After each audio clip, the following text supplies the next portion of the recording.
we have to talk about organizational structure.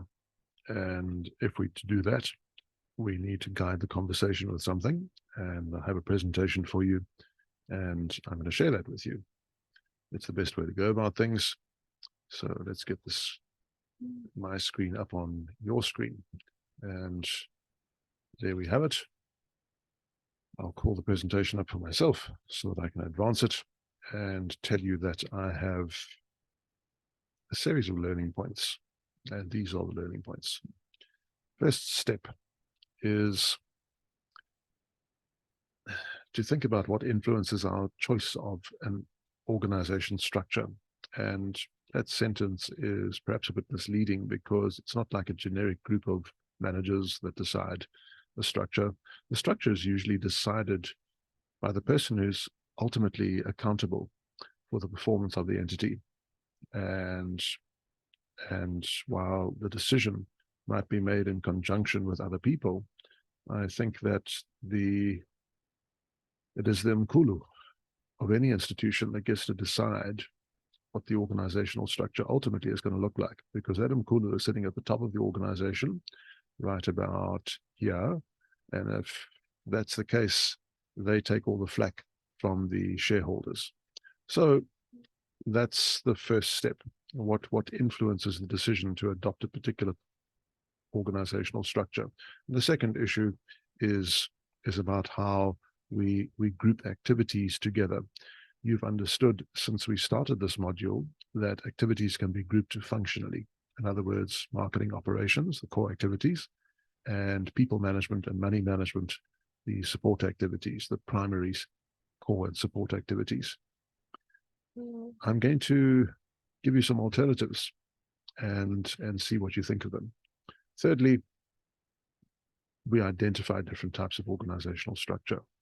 But while there are only 3 objectives over here, and this marvelous little illustration clipped from the internet, I'm going to say that I will have to break this lesson down into 2 parts for you.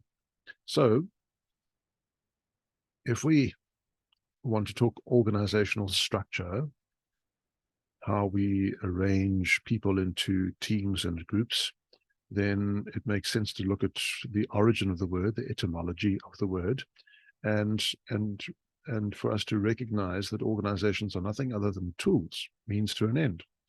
And if that is the case, we should also think about the fact that organizations are social units of people, as it says there on the screen for you. I don't need to read that to you.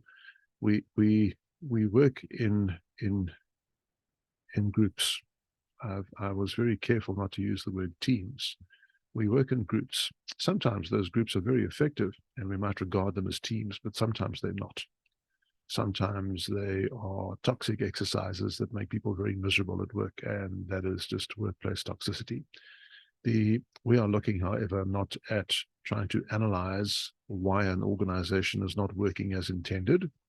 We are looking at the idealistic normative structure. What would we have in a perfect situation?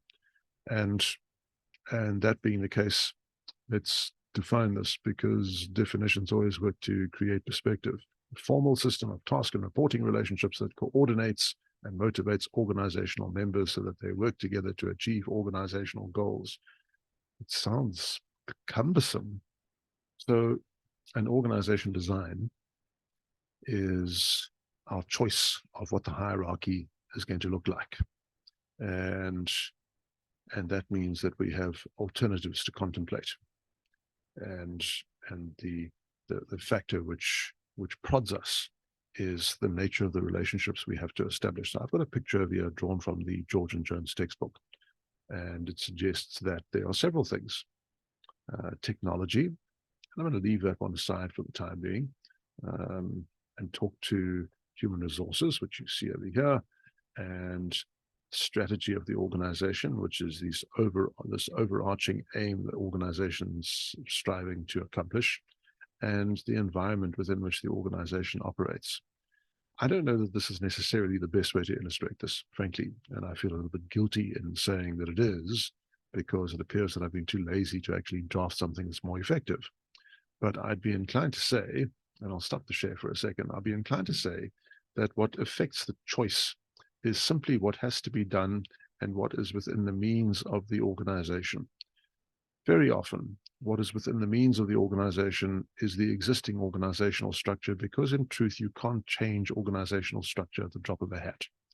You're saddled with what you have and what you inherit, particularly in a large organization where there are many working relationships and interrelationships. That being the case, people work towards a common goal, and if they do so for any period of time, they become conditioned. It's like muscle memory. And if you have any muscle memory of what the job is and how the job should be done, if even Mkulu walks in and says, I'm going to switch this all up and better get used to it because things are going to be different around here, it doesn't necessarily go down well. In fact, sometimes it goes down like a lead balloon.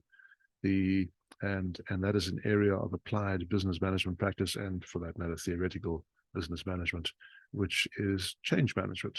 But this is not a course in change management. This is a lesson in organization structure. So let's get back to that lesson, shall we? The screen again in front of you says that the origins of all of this are 170 years old. And you've got this Daniel McCullum who comes along and says, listen, this is the way we need to figure out who does what. And this is the cover of the original chart. I think it's the most marvelous bit of history. It really is. We're talking a very old document, 1855. September, as I record this lesson, September 2023, we step back in time to 1855, where McCullum said, there's a hierarchy here. And the hierarchy that you would see looking at this diagram is that there's a hub here, and then there are these radial arms leading out from that hub. And every single one of those is a hierarchy, okay, with key people here and subunits going further out from the hub. A hierarchy laid on its side, in other words, the pyramid turned onto its side. Now, it was a long time before we started using this terminology, and we have this engineer who came along in 1914 and presented us with a book. And the awesome thing is, I've got a page of the book to show you. This is the original, and here's the terrifying thing, everyone. You can actually buy this book. If you wanted this, you could order it for $1,500, 15 clips from takealot.com, and for that money, they would throw in the delivery for free. And I'm not going to be buying this. I'm not a book collector. Books to me are not artifacts as much as they are tools to a means to an end. But the point is, you can. Now, here's the thing. There are two theories, two schools of thought, two perspectives, which guide how we contemplate what an organizational hierarchy should perhaps be. And these are the classical schools of thought, and then what we refer to as the neoclassical schools of thought. We've actually been there and looked at this, because we contemplated this in the first few weeks of the module, when we looked at scientific management practice and how that gave way in time to a kind of bureaucratic school of thought with lots of rules, not necessarily unfriendly to people, but fairly cold and instrumental.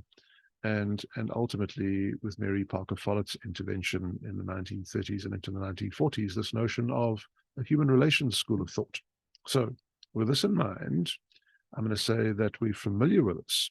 And this familiarity suggests that these two theories, the scientific management theory and Weber's bureaucratic theory, give us an idea of how to approach dealing with people and dealing with jobs. The scientific school of thought, or the classical school of thought, says, tell people what to do, and they'll do it because they'll fear for losing their jobs. Just instruct them. You don't have to beat them like slave masters. You simply have to instruct them and remove the job if they just decline to do the work.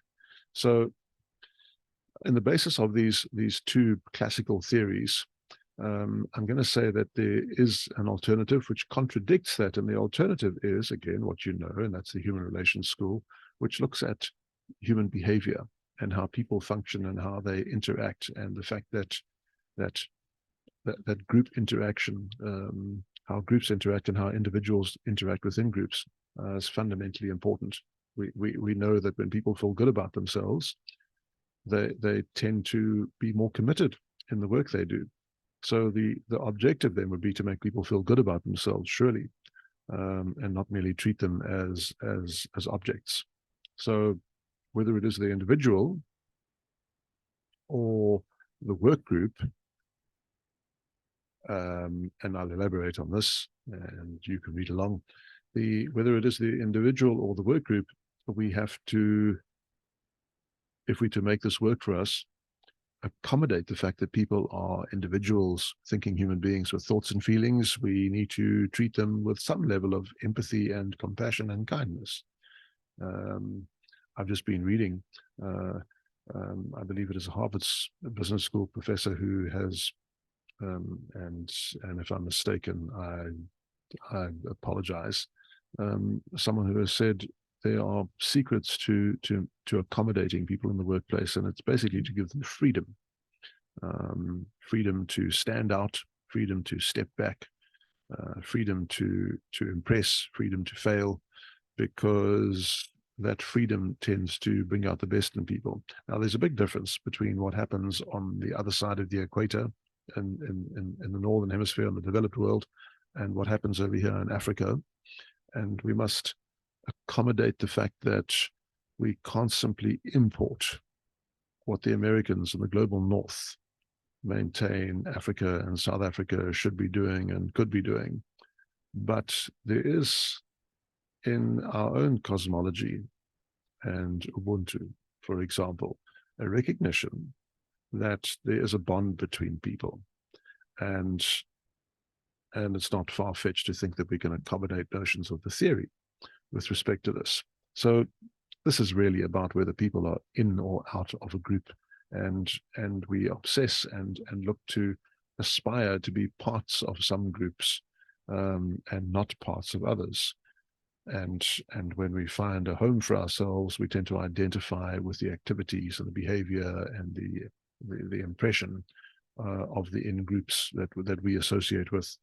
And it has a surprisingly contributive effect to the output of individuals. So the deal is, recognize you need to work with people, and by my saying working with people, we're not saying as objects, but as people who can make a real contribution, hence the necessity for participative management. So the distinction essentially is that you can go off script if you are talking about the neoclassical approach to this, and you go off script because there's a greater degree of informality and relationship management. You can depict it this way using a chart, and the suggestion is that the best way to distinguish these things is simply to look at the neoclassical approaches as being a very shallow, short, and I'll return to it later on, a very short organizational structure, whereas this is a very tall organizational structure. As you can see there's lots of bosses. There's the Mkulu in charge, and there are the Indunas, and there are the people who do the work right here. So let me leave it at that point and suggest that you come back to the second part of this lesson, and we'll continue with this.